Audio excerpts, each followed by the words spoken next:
Good afternoon, friends. So today we will discuss about a new topic, that is pulmonary hypertension. So pulmonary hypertension is characterized by elevated pulmonary artery pressure resulting from an increased resistance to blood flow through the pulmonary circulation.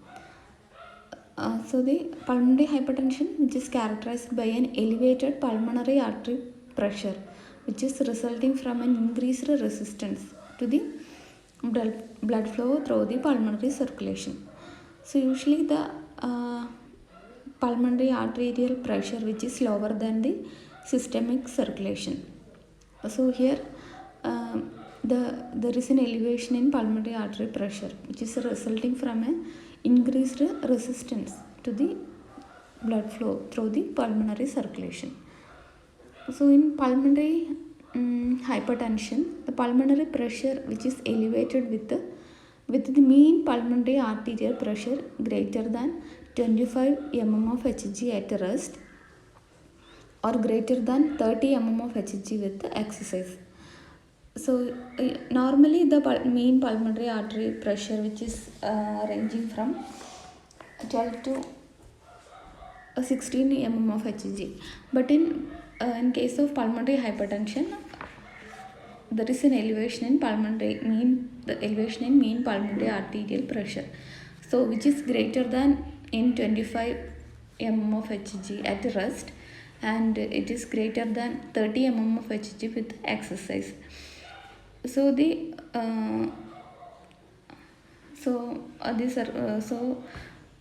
pulmonary arterial pressure which is elevated, it is due to various causes. So here this picture showing it shows that there is a normal pulmonary arterial pressure, pulmonary artery and the blood vessel in pulmonary hypertension. So in normal blood vessel, there is the blood vessel with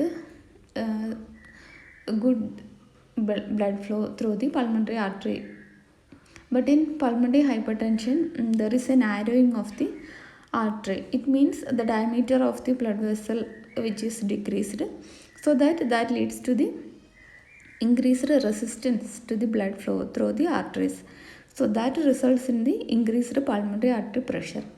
So the second picture, that is the blood vessel in the pulmonary hypertension. So here the diameter of the blood vessel that is decreased.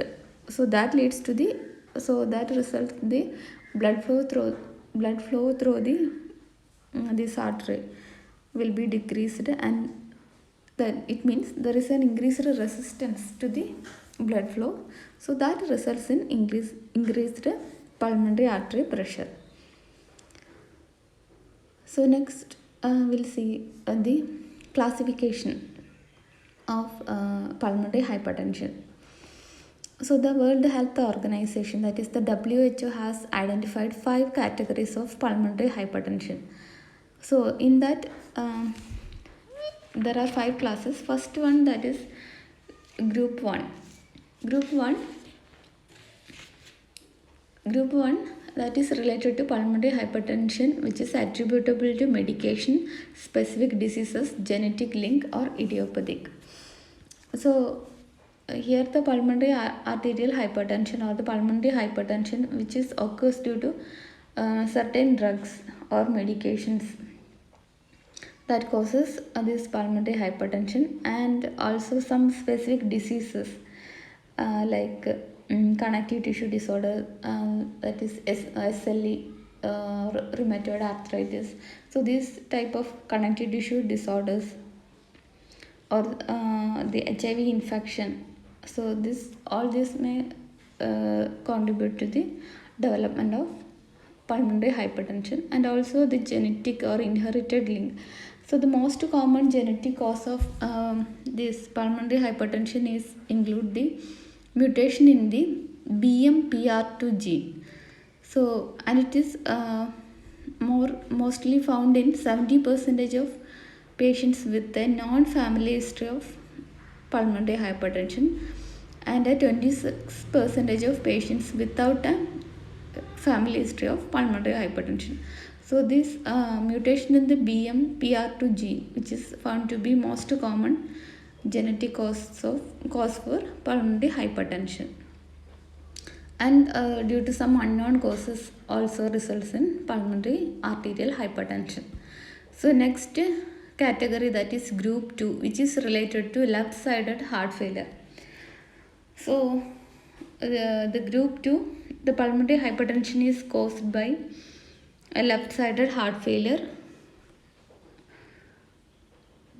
that is due to some left-sided valvular diseases such as mitral valve disease or aortic valve diseases results in pulmonary hypertension.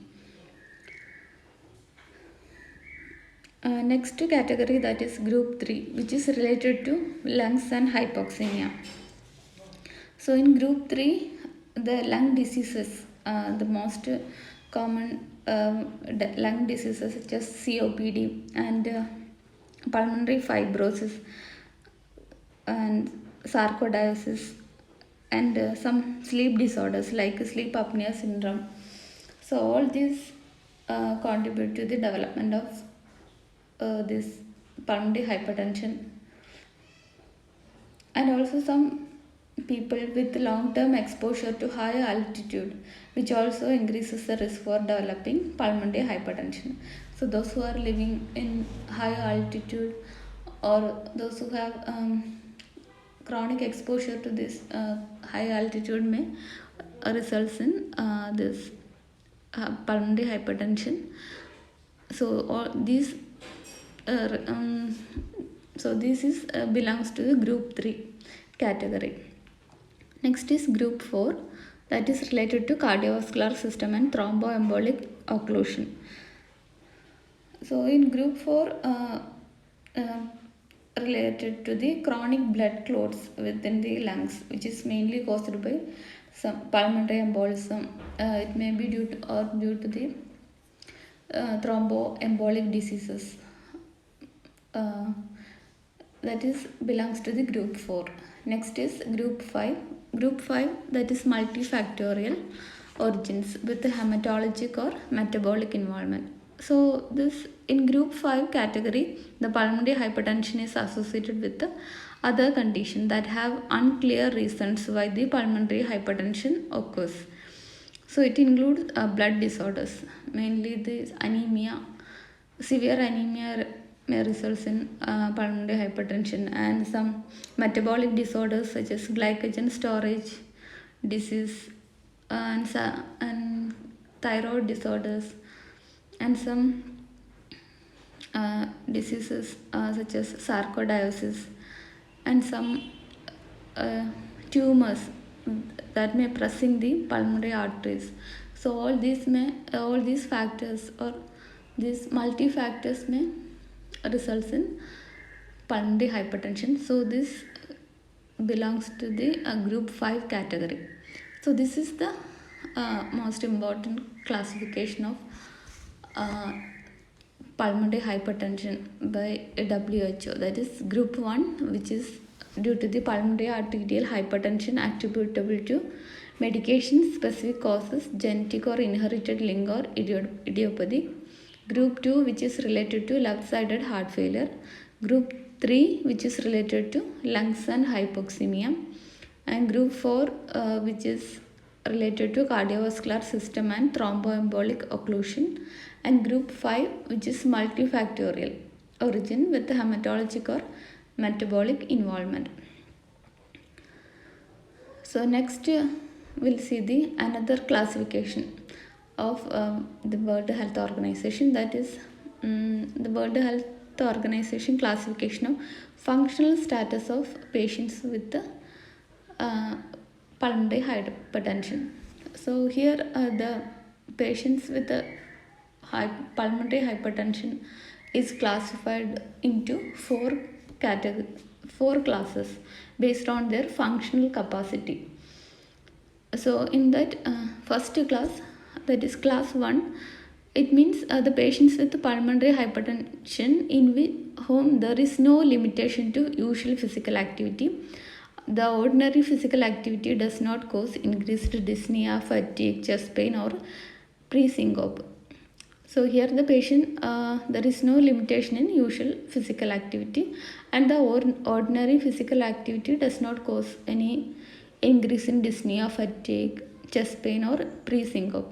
Next, group, that is class 2 category. So in class 2,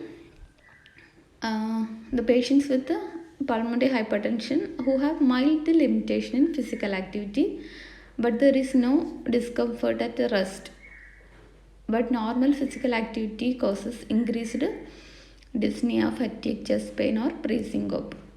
So here in class 2 patients, there is a mild limitation in physical activity, but there is no discomfort at rest, but a normal physical activity causes increased dyspnea, fatigue, chest pain, or pre-syncope. Next, class 3. So class 3 patients which have marked limitation in physical activity. There is no discomfort at rest, but less than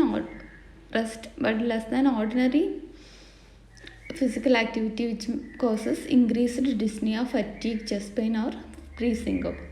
That is, so these are the characteristics features for patient with the class 3 category. Next, the last one is class 4. So in class 4, these patients with they are unable to perform any physical activity at rest, but who have signs of right ventricular failure, dyspnea, fatigue that may be present even at rest, and symptoms are increased almost with any physical activity. So this is the class 4 patients. So this is the characteristics of class 4 patients. So next we will see the molecular abnormalities in pulmonary arterial hypertension. So the molecular changes, it means some of the endothelial dysfunction which is occur in early stage of the disease process, and also there is an alteration in pulmonary vascular resistance that may contribute to the development of this pulmonary hypertension. So some of the molecular abnormalities, in that first one is prostacyclin. So prostacyclin, which is a potent vasodilator, but and inhibit the platelet activation, and it has an anti-proliferative properties. So the prostacyclin in pulmonary hypertension, there is a decreased prostacyclin synthase, and so that leads to the increased vasoconstriction and also the smooth muscle proliferation. So this is the one of the major molecular abnormalities in pulmonary hypertension. Next is endothelin 1. So this endothelin 1, which is a potent vasoconstrictor. So the plasma level of endothelin 1, which is increased in this pulmonary hypertension, and also its clearance is reduced. So that results in pulmonary hypertension. So next is nitric oxide. Nitric oxide is a vasodilator, and it is an inhibitor of platelet activation and smooth muscle cell proliferation, so which is rapidly inactivated by this phosphodiesterase isoenzyme. So next is serotonin 5-HT. So this serotonin 5-HT is a vasoconstrictor and promote the pulmonary smooth muscle proliferation. So these molecular abnormalities may affect which may contribute to the development of pulmonary hypertension. So these are the major molecular abnormalities which occur in pulmonary hypertension, that is abnormalities in prostacyclin and endothelin functions, and nitric oxide and serotonin function. So next we'll move on to the types of pulmonary hypertension. So the types of major, so there are two type of pulmonary hypertension. First one is primary disease or idiopathic pulmonary arterial hypertension. Next is secondary pulmonary arterial hypertension.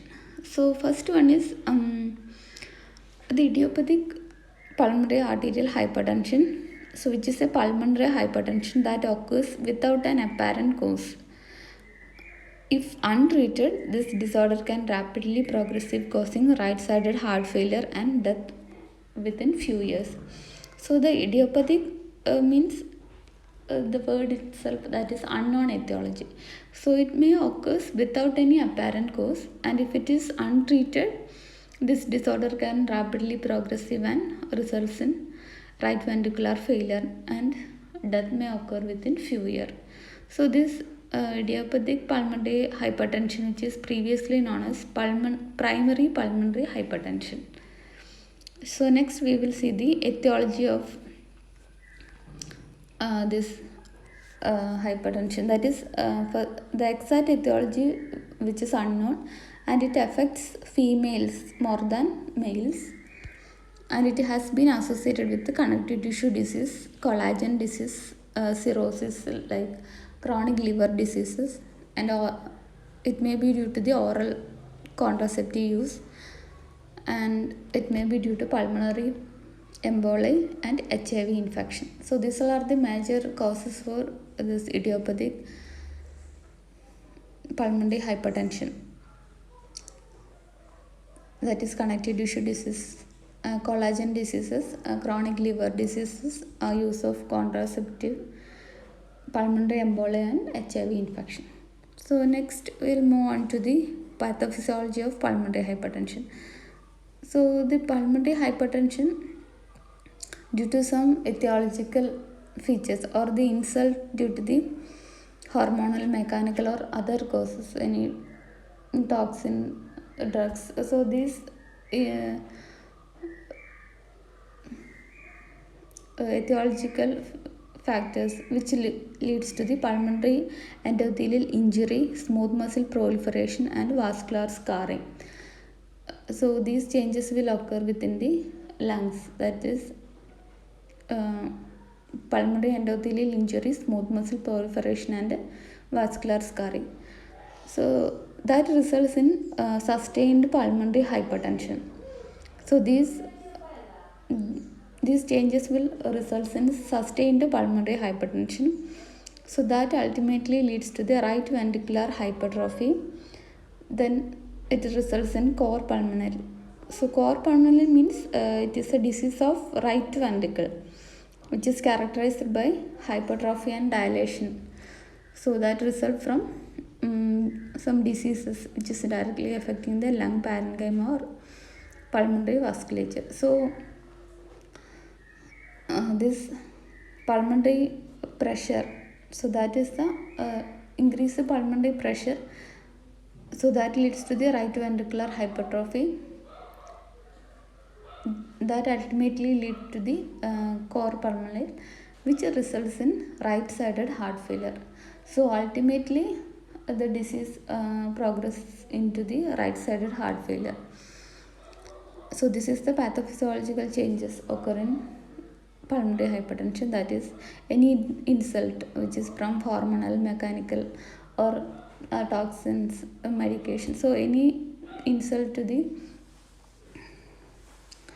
lungs which results in pulmonary endothelial injury and smooth muscle proliferation and vascular scarring, which results in sustained pulmonary hypertension and right ventricular hypertrophy, which results in cor pulmonale, and finally results in right-sided heart failure. So next we will see the clinical manifestations. So clinical manifestations include dyspnea, fatigue, exertional chest pain, dizziness, lightheadedness, syncope, occasional hemoptysis. So these are the common manifestations. And other cardiac findings include left parasternal lift, loud pulmonary component of second heart sound, pan-systolic murmur of tricuspid regurgitation, diastolic murmur of pulmonary insufficiency. And other common manifestations include jugular vein distension, hepatomegaly, peripheral edema, ascites. So these all are the signs of right-sided heart failure. So these all are the major cardiac findings and common manifestations of pulmonary hypertension. So next we'll move on to the diagnostic findings. So diagnostic findings mainly the history collection and physical examination. Next is chest x-ray. So chest x-ray which shows the enlargement of central pulmonary arteries with the attenuation of peripheral vessels, and also the right ventricular enlargement can also seen. So this can it means it shows the evidence of or signs of underlying and lung diseases that causing or contributing to the this pulmonary hypertension. Next is pulmonary function test. Pulmonary function test which shows the evidence of decreased flow rate, increased residual volume, decreased total lung capacity.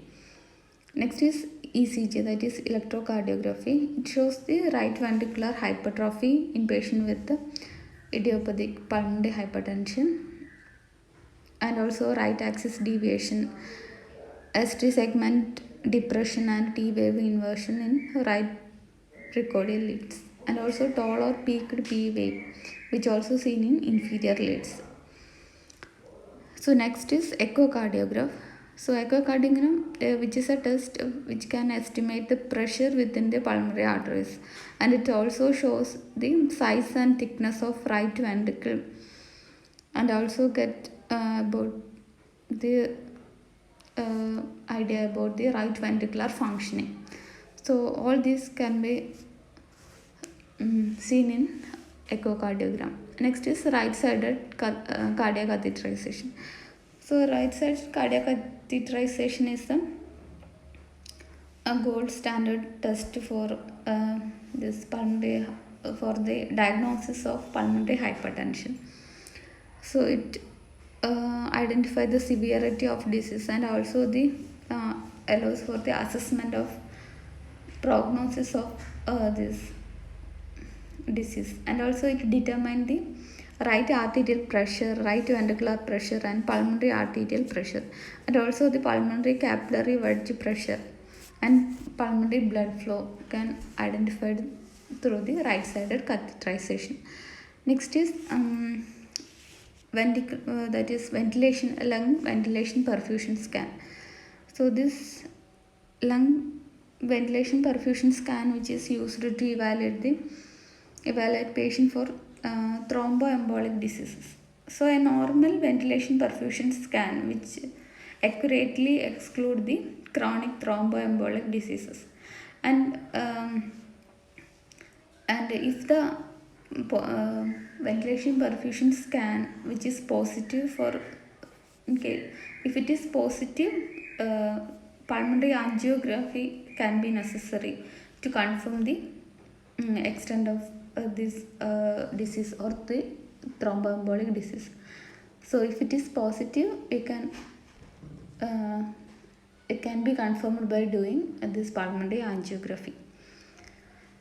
So next is blood investigations. So blood investigations that is related to specific conditions. In etiology, we have seen HIV infection, some other disease condition which may contribute to the development of pulmonary hypertension. So for that we can do the blood investigation, HIV test and other blood investigations can be done.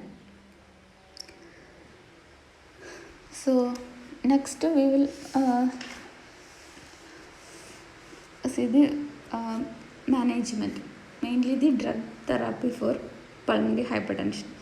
That first one is calcium channel blockers. So calcium channel blockers, that is nifedipine, diltiazem, these are the drugs comes under calcium channel blockers, which is mainly act on the vascular smooth muscles that causing vasodilation and also lower the pulmonary artery pressure. Next is next class of drug, that is phosphodiesterase enzyme inhibitor. This phosphodiesterase enzyme inhibitors include, that is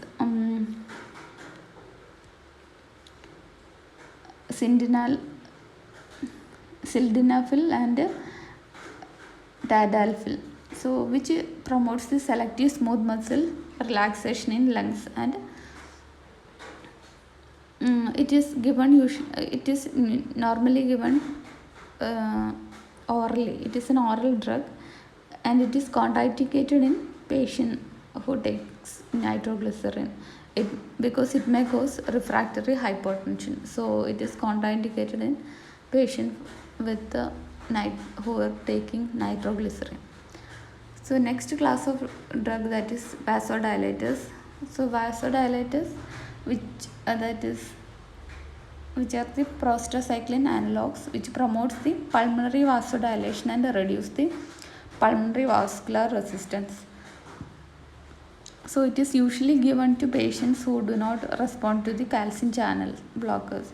So in these patients, we are administering the parenteral vasodilators, and it is indicated mainly in patient with a class 3 or 4, that is functional group. That is the we have already seen the functional classification of patients with the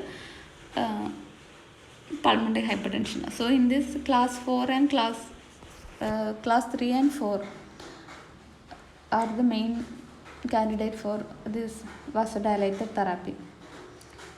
So next is another next class of drug, vasodilator with inhalation.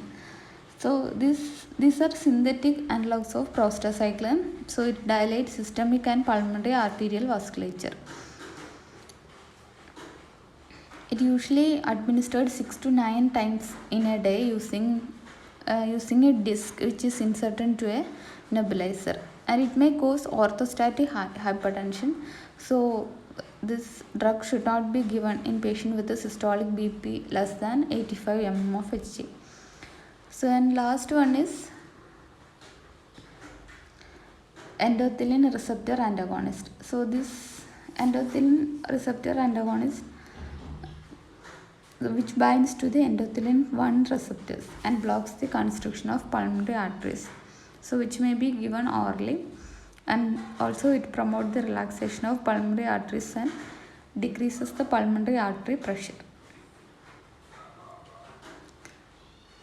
So next is the surgical interventions for pulmonary hypertension. So the surgical interventions mainly include atrial septoplasty.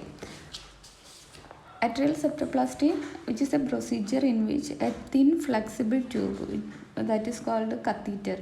This catheter is inserted into the blood vessel of the leg.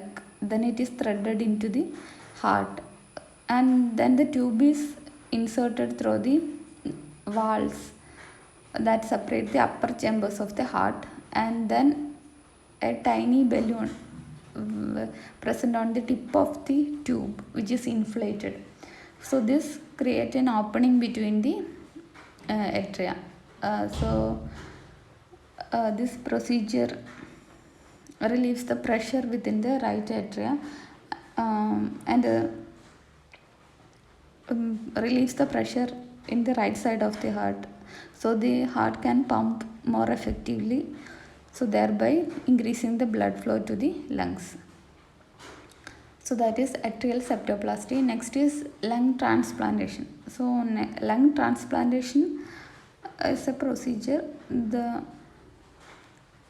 it's a surgery that replaces a person with a diseased lung with a healthy lung. So this procedure is mainly indicated in patients with advanced pulmonary hypertension. They are refractory, they are not responsive to the medical therapy. So these are candidates are mainly taken up for lung transplantation. Next is palliative procedures. So palliative procedures means it involves the creation of an intra-atrial right to left shunt, that is to decompress the right ventricle. So this is about the idiopathic pulmonary hypertension. That is the first one type of pulmonary hypertension. Next is another second type of hypertension, the pulmonary hypertension, that is secondary pulmonary arterial hypertension. So the secondary pulmonary arterial hypertension occurs when a primary disease causes a chronic increase in pulmonary artery pressure, and which is the most common type of pulmonary hypertension. So the causes of the secondary pulmonary hypertension, first one is COPD, next is kyphoscoliosis, obesity, smoke inhalation, high altitude, neuromuscular disorders, diffuse interstitial pneumonia, and pulmonary reduction, pulmonary vascular bed, pulmonary emboli, vasculitis, and widespread interstitial lung disease, primary cardiac disease, congenital heart disease, and acquired heart disease like rheumatoid valvular disease, left ventricular failure. So these are the major causes for secondary hypertension, secondary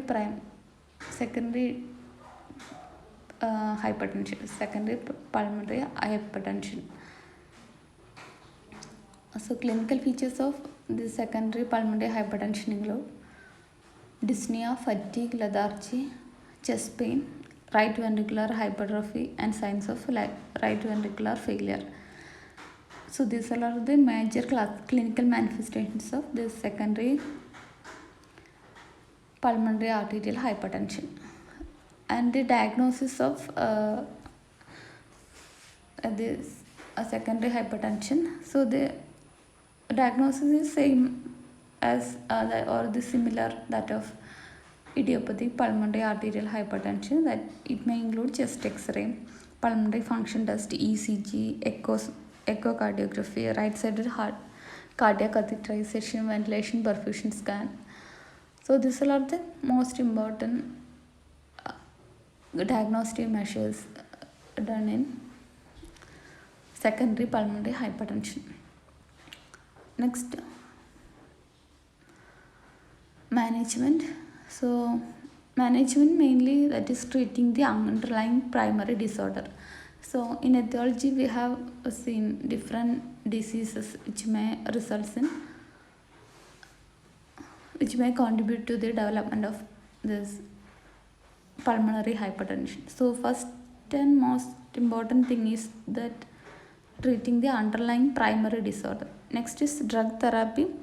Drug therapy is same as that of idiopathic pulmonary hypertension, that is it may include calcium channel blockers, phosphodiesterase enzyme inhibitors, vasodilators, and endothelial receptor antagonist. So next, when an irreversible pulmonary vascular damage which has occurred, so the therapies for idiopathic pulmonary arterial hypertension which also initiated.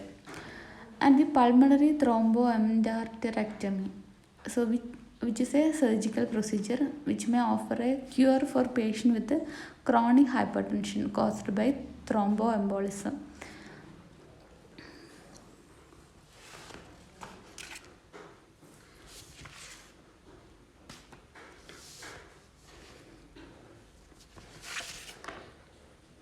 So the pulmonary thromboendarterectomy, which is a surgical procedure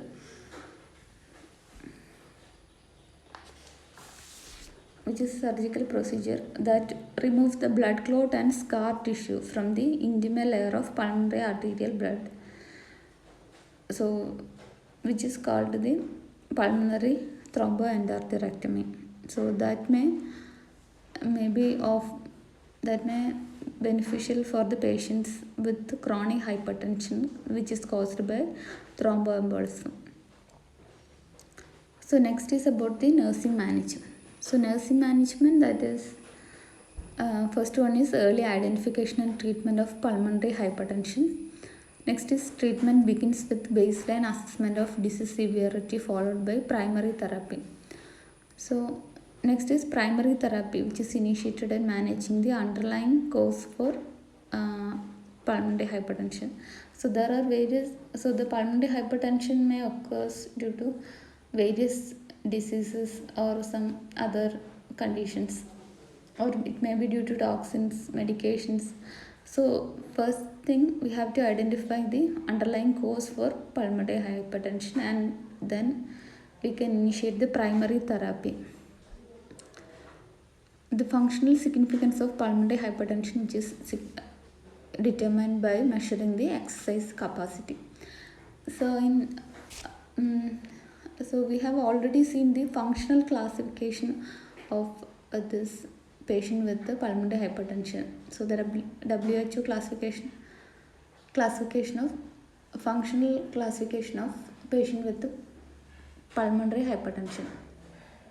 So the functional capacity of patients which can be assessed by the 6-minute walk test.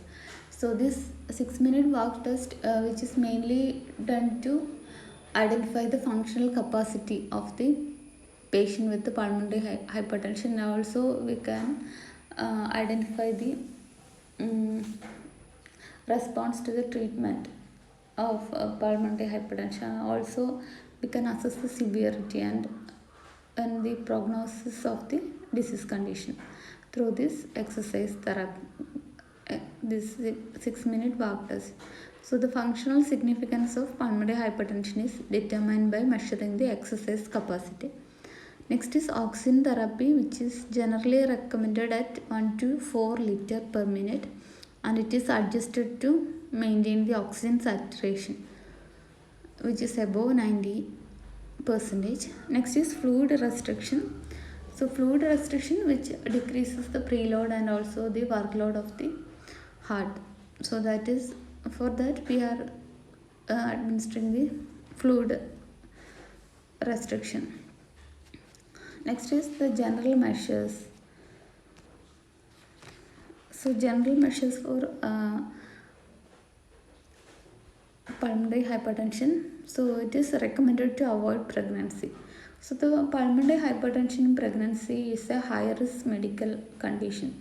So the pregnancy should be avoided in patients with this pulmonary hypertension, and also the delivery, it may be complicated with the high risk for maternal and fetal mortality.